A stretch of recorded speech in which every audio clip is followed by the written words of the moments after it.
Turtle Beach, Thailand. Stop number 27 on my 30 Thai cities in 30 days. And I feel like we're getting a bonus session, 2 for 1 today, because Tim Newton's joining me. Well, thank you very much for asking me. And you paying for lunch? Wonderful lunch we just had at the local spot. And Tim has lived in Turtle Beach for 3 years. We're gonna get into a deeper dive on that. And the most recent video we did together was a vlog I did about 6 mistakes not to make when you move here. That's about 20 years ago. 20 months. Okay, 20 so months. We're gonna get a double dip here. One, we're gonna learn a little bit about Turtle Beach as a place to live. 2, we're gonna revisit the topic, mistakes not to make as an expat when living in Thailand. So what we'll do is spend the first 10 minutes or so of the video talking about Turtle Beach. And then you can look at the description, there's a link, time marker there, or if you want to skip forward to the mistakes not to make. But Tim, before we get started, I just want to say, I rode my motorbike here from Krabi. Yes. And I want to share with them really quick what the ride was like. It was beautiful.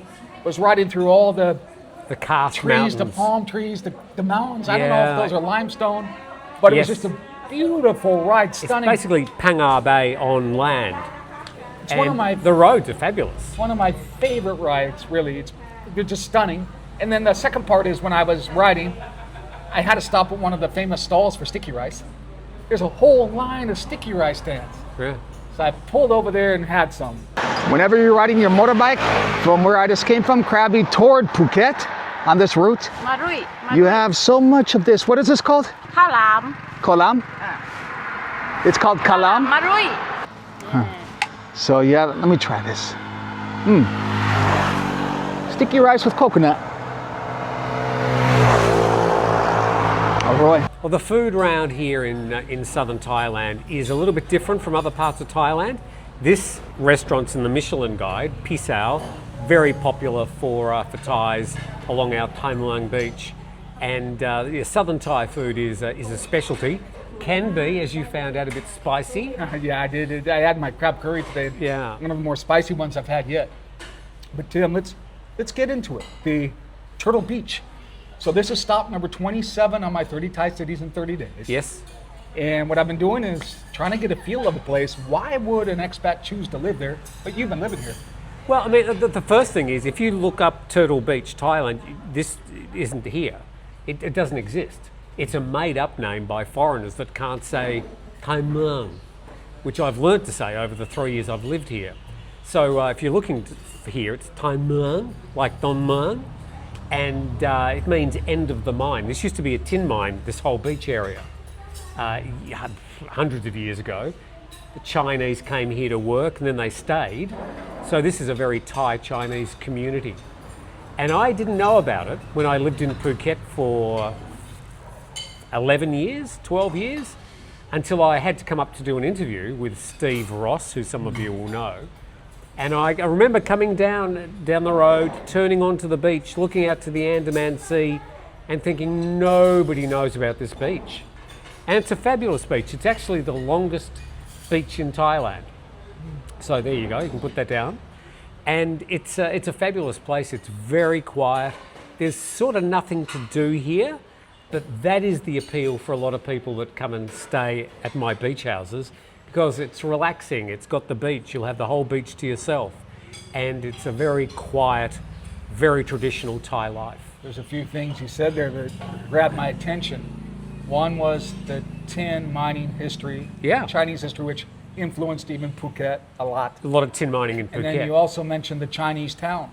Yeah. And when I pulled in today, the first thing that I felt was the Chinese influence in that town. Yes. It just feels like other towns I've been to on this leg, a stretch.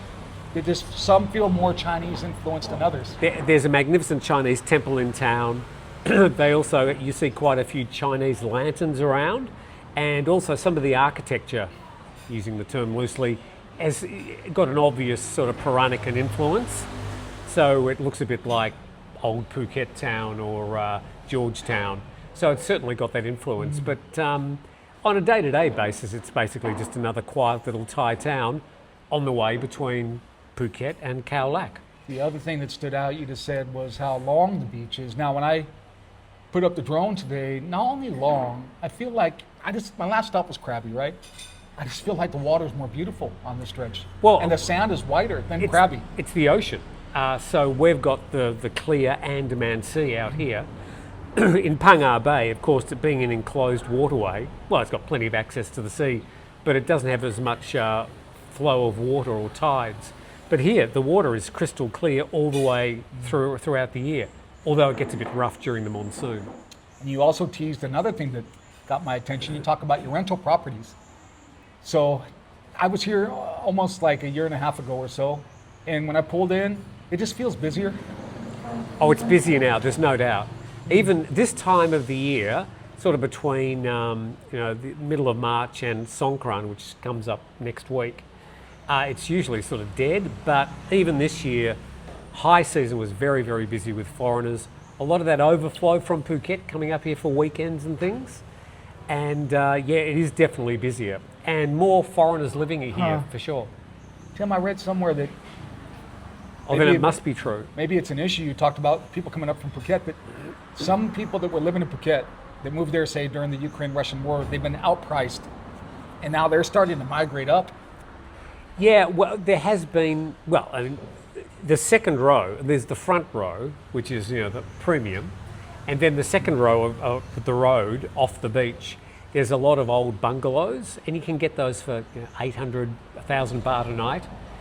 Bedroom, fan, bathroom, clean but basic, and they're just been rammed full for the full 4 months, the last 4 months. A couple of years ago, you could have got a room there any night, any day. So yeah, we have got this overflow of people that may be finding Phuket a bit expensive these days, and there is a Eastern European, Russian, sort of Ukrainian vibe with some of those visitors.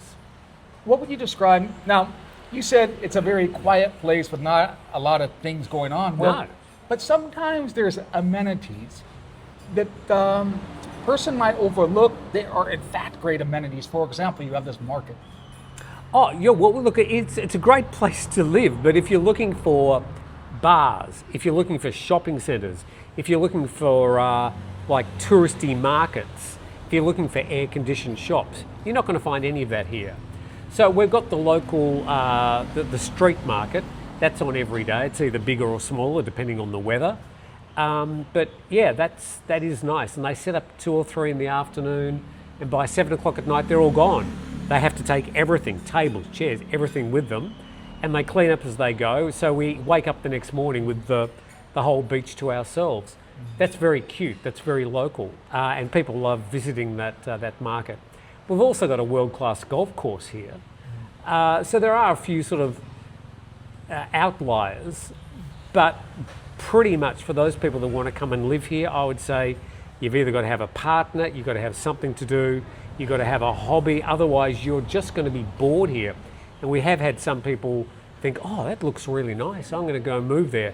And they're gone within 1 or 2 months because it's just, unless you get out there and establish some sort of life, or you've got things to do, or you're trading, or whatever you might be doing, you will get bored very quickly. Healthcare? Well, we've got a local Thai hospital, which is basic, but we've got a local clinic. They're open every day. And then we've got the Phang Nga Hospital, which is about a half-hour drive from here, in the capital of Phang Nga, the Phang Nga town. And we do have Phuket, which the bridge is, 20 minutes away from here, and then to get to the nearest private or public hospital probably take about 45 minutes to an hour to get to from here. So we do have plenty of access to local and private hospitals if you're willing to drive into Phuket, which once you're living here, it's something you try and avoid as often as you can. I mean, I left Phuket. I guess we could talk a little bit about our experiences. We were both living in Phuket around the same time. You left before me. I left a year and a half ago. You left 3 years ago. Sure. What kind of planted the seed for you to leave Phuket? Well, it was a few things. After COVID, where we sort of had the island to ourselves, which was great for the expats, but shocking for the locals, of course. And we did everything we could to sort of support the local community and our local shops during that time. But after they sort of opened up the checkpoint in the airport, we got a huge influx of people coming to not only visit Phuket, but to live. So we had this huge influx of new expats, and that's really changed the sort of vibe in Phuket. That encouraged a lot of new development. And I used to go down to the Lotus or the local supermarket, and people weren't there buying a mango and some rice. They were buying mattresses and frying pans, and they were setting up home. So, and also you could start seeing the rentals going up very quickly. The place I was renting, I rented it for 6 years. I was getting it for 15,000 baht a month. The people living in that rental now, lovely house, 3-bedroom house, are paying 85,000 baht a month. That's how much prices have gone up. And it's basically supply and demand. So I was very lucky that, again, mentioning Steve Ross, he said, come up and do an interview with me. It's a long story in itself. So as I said, I remember coming around the corner and going, no one knows about this place. Because I'd been between Phuket and Khao Lak, I don't know, 20 times during the years I lived in Phuket. But suddenly there was this completely lonely beach. And then I got into thinking, oh, gee, I could, tart up some of these old fishermen's cottages and turn them into short-term rentals, which is what we've done. And the locals thought I was crazy. They said, no one comes here. The Thais don't want to come to this beach. There's nothing to do here. But as we've found out, people do like coming here because it is quiet, because it's not a touristy beach. Tim, I know you go for your walks along the beach, but do you swim in the ocean? Almost every day. Certainly this time of the year, I'm in the water every day, along with Daisy the dog. And she hates it. I love it, but it's good for her to get a bit of a swim. And the wet season, when we've got the monsoon coming in, the waves can get pretty gnarly. So even as an experienced Australian surfer and swimmer, at 67 years old, it's time for me to go, nah, I'm not going to be knocked over by those waves. So I've got a little paddle pool in the backyard, so I jump in that instead. Well, Tim, before we get into the second half of this video, and that is, we're just going to have a casual discussion about mistakes we observe, or maybe we experienced ourselves, foreigners make when they move to Thailand. Let's visit the 2 questions I ask on all these videos, 30 Thai cities in 30 days. One, and I think we know the answer, obviously you're here, is it worthwhile for an expat to consider living here? But I think you also answered it by saying, if you have something to do. Oh, yes. And I'd probably put that on the list of mistakes foreigners make. But as far as living in this particular community, because you are a little bit cut off from the things you may be wanting as an expat to live, it might be medical care, like, 5 minutes away. If you want bars, if you want shopping centres, if you want a whole lot of other foreigners to hang around with, if you want bar girls, there's none of that around here. So this is a community where you sort of make your life and you go out and you find your life. It's not going to come and find you. So I would say come and stay here, come and have a look, come and check out the place, come and have a bite. But to live here, you've really got to do some homework and some soul searching. It's not an automatic place that an expat would look at coming to live.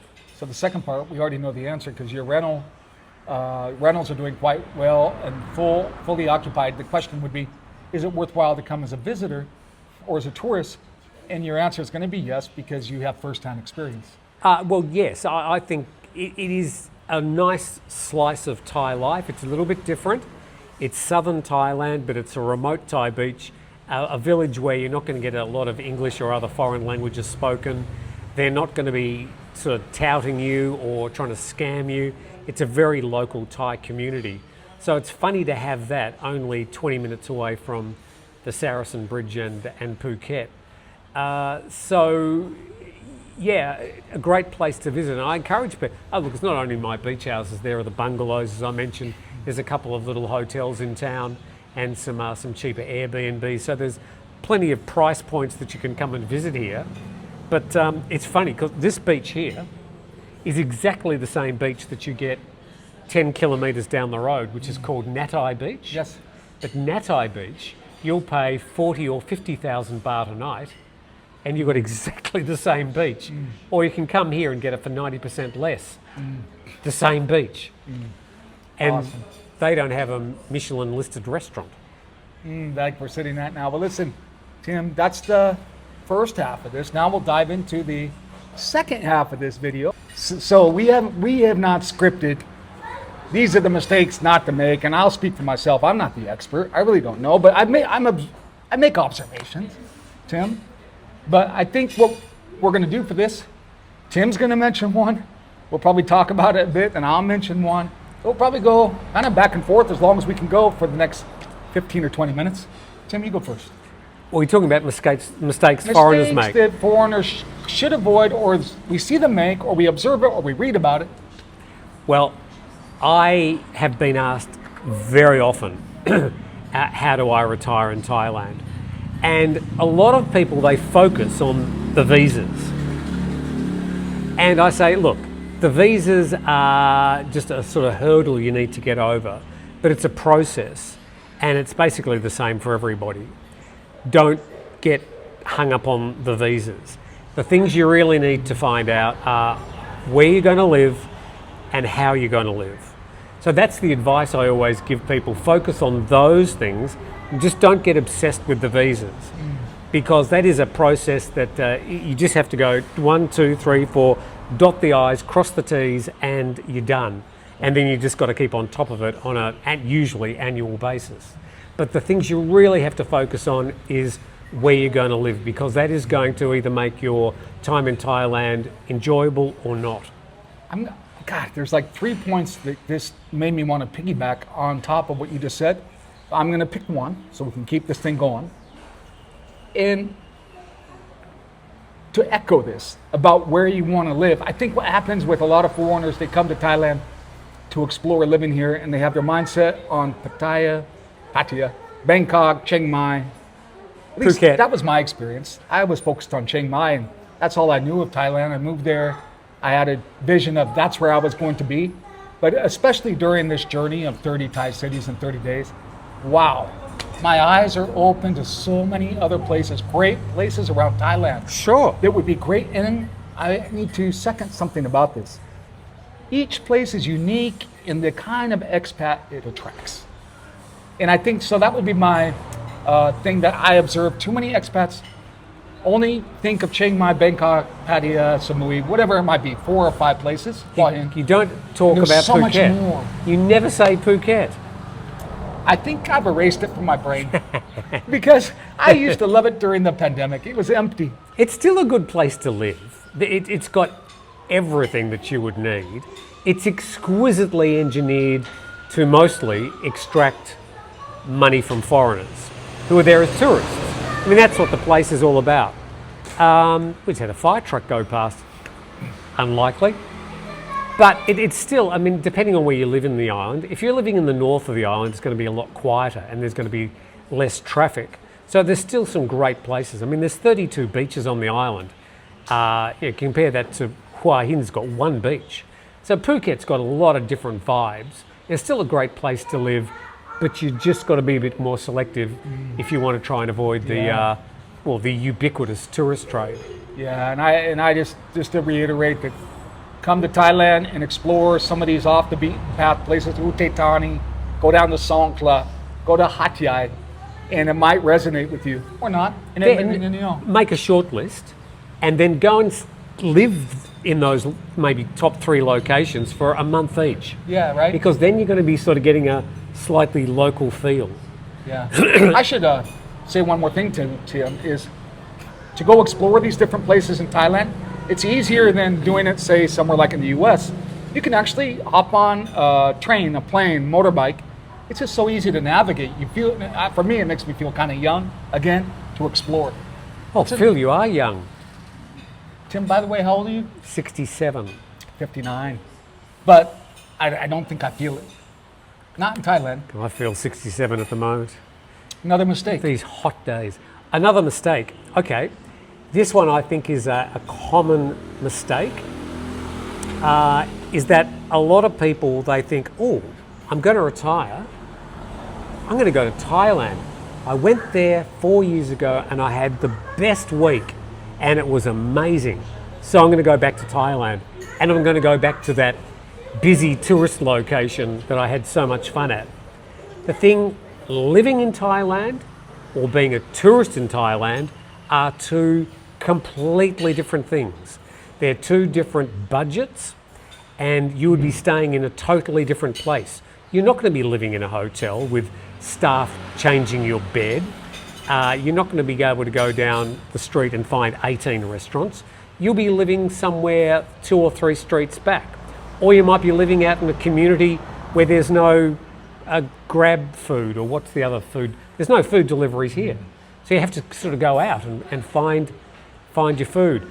So I think a lot of retirees think, I'm going to go back to Thailand because I had such a good time there as a tourist. But no. You're making a very bad decision. You've got to come here and live a bit longer, a little bit more extended, and start to get a feel of what it's like to live here as a person who's living here long term. If you've got to choose this as the place to spend the rest of your life, you deserve the opportunity to make a good, well-researched decision. And you're not going to do that by comparing it to that fabulous week you had in Pattaya 20 years ago. So don't make the mistake of treating Thailand as a holiday destination. Yeah, I'm going to piggyback on that too, Tim. The next mistake I'll cite is choosing door A or B. What do I mean? Taking the red or the blue pill. What do I mean by A or B? A is the door of just old habits and drinking, sing, or B, use it as an opportunity for self-improvement and to be more fitness, more healthy. And let me go back to a vlog I did in Bangkok called Young Expats in Bangkok. Sebastian was there, a younger guy, 40. He has a full-time personal trainer or a guy that works with him 4 days a week for $300 a month. So I think when moving here, it's a great opportunity for us older guys to actually use it as a reason to bring our health back. Well, so yeah. You can get massage every day, $10 a massage. You can get a personal trainer. There's amenities that you can do your yoga. You can do saunas. There's a real health ecosystem in Thailand. I've never done yoga here. I've never been to a sauna here. I've never had a massage here. And I went to the gym for about a week 2 months ago. That's it. I get what you're saying, that, an opportunity for self-improvement. But I mean, I found a lifestyle here, a busy lifestyle. So on a day-to-day basis, I'm walking the dog. I'm watering 4 gardens, changing beds, vacuuming apartments. So I mean, I get my physical activity, but keeping fit as you get older is the most important thing you can do. What you could get away with when you're 30 or 40, going out drinking every night, doing the bar scene. You try and do that when you're 60 or 70, it gets much, much harder and much, much sadder. Well, I think, Tim, you have a good point there. You stay active. You have your life here on the beach where you're walking the dog, maybe going for a swim. And I just want to emphasize the wellness part. We have amenities in Thailand. If a guy chooses to use them, they're either cost prohibitive back home in the US or they're not there. The massage every day. Sure. The personal trainer, all the yogas, if you want that, it's all there. And I think if a guy's going to move here, that's a great path to go down versus the path we see some guys do. They end up on soy 6. Oh yeah. Drinking beer for breakfast. And that's a shortcut to the finish line. On that, another question I often get to people, they sort of see me as some repository of knowledge, and I try, but I don't paint myself as that. But anyway, I still get emails, what's the best health insurance plan to get? And I say, well, okay, I'm not going to pimp out one particular company because I don't want you to have a bad experience with them.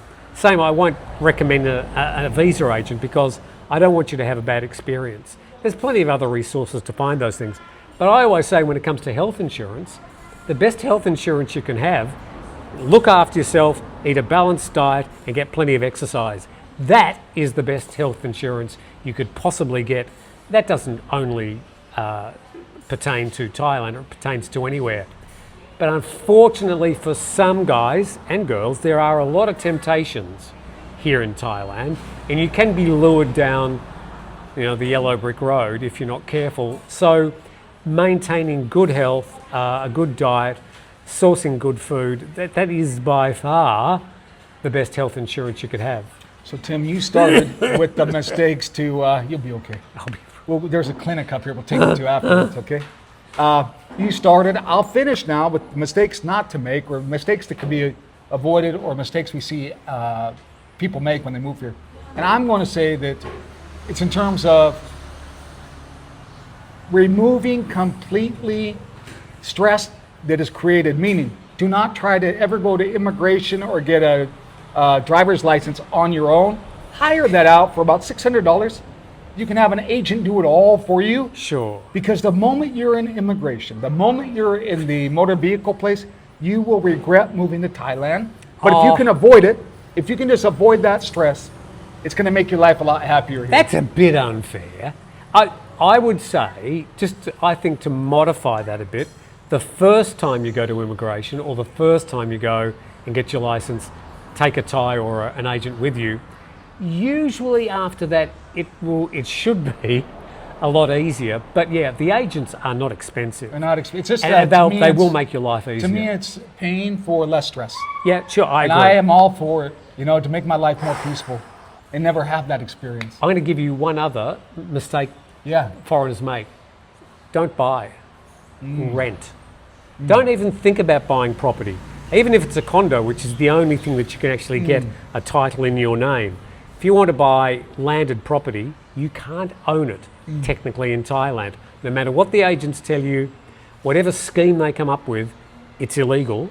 The best thing you can do is rent. There is so much rental property around, so much diversity, and if you want to do your sums, it's in the long run cheaper. If you want to invest in land, invest in your home country. Ditto. We agree on that 100%. So Tim, listen, thank you. My pleasure. It's great to be back at Turtle Beach. It feels busier. Can you say Tai Muang? Tai Muang. It's almost like saying the airport. Tai Muang. Tai Muang. Tai Muang. Tai Muang. I got to work on it. Yeah. So we're going to say farewell from Turtle Beach. My next stop number 28 on 30 Thai cities in 30 days will be Khao Lak. And then where's the last one? Yeah, from Khao Lak I'll go to Khao Sok. You will love Khao Sok. If you haven't been to Khao Sok, do yourself a favour. It's like Jurassic Park. It's fantastic. So watch episode 29. I'll be there. Yeah, you'll love it. Yeah, Tim, thanks, man. My pleasure. Yeah. Good to see you. Welcome back. Good to see you too.